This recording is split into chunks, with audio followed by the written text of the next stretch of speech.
વડોદરાના ડભોઈમાં ઢાઢર નદીના પાણી ઘૂસી ગયા।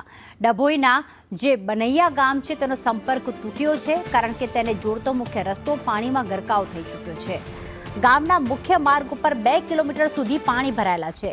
નદીના પાણી ગામમાં ઘૂસી જતા વિનાશના દ્રશ્યો પણ સામે આવ્યા।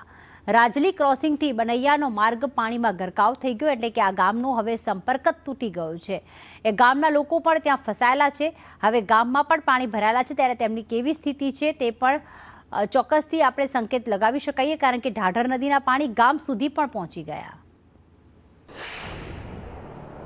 સંદેશ ન્યૂઝ પહોંચ્યું છે ગ્રાઉન્ડ ઝીરો એક્સક્લુઝિવ રિપોર્ટ। આ છે રાજલી ક્રોસિંગથી બનૈયાને જોડતો જે મુખ્ય માર્ગ છે તે હાલ ઢાઢર નદીના પાણીમાં ગરકાવ થયો છે।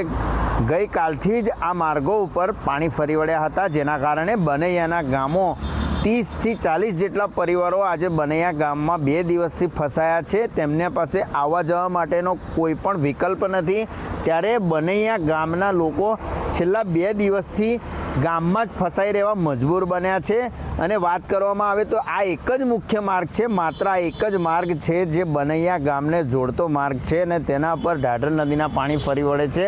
ત્યારે ઢાઢર નદીએ વિનાશ વેર્યો હોય અને સમગ્ર વિસ્તાર જાણે ખેતરો હોય કે રોડ રસ્તા હોય, સમગ્ર વિસ્તારને ગમરોડ્યું છે અને જળબંબાકાર જેવી સ્થિતિ અહીંયા નિર્માણ થઈ છે। ત્યારે બનૈયા ગામમાં જવા માટેનો માત્ર એક માર્ગ છે જે અત્યારે હાલ પાણીમાં ગરકાવ છે અને તેનો સંપર્ક તૂટ્યો છે। અનેક લોકો પોતાના ઘરોમાં રહેવા મજબૂર બન્યા છે ને છેલ્લા 2 દિવસથી બનૈયાના ગ્રામજનો છે તે ઘરોમાં જ પુરાઈ રહેવા મજબૂર બન્યા છે। કેતન કુમાર, સંદેશ ન્યૂઝ, ડભોઈ, વડોદરા।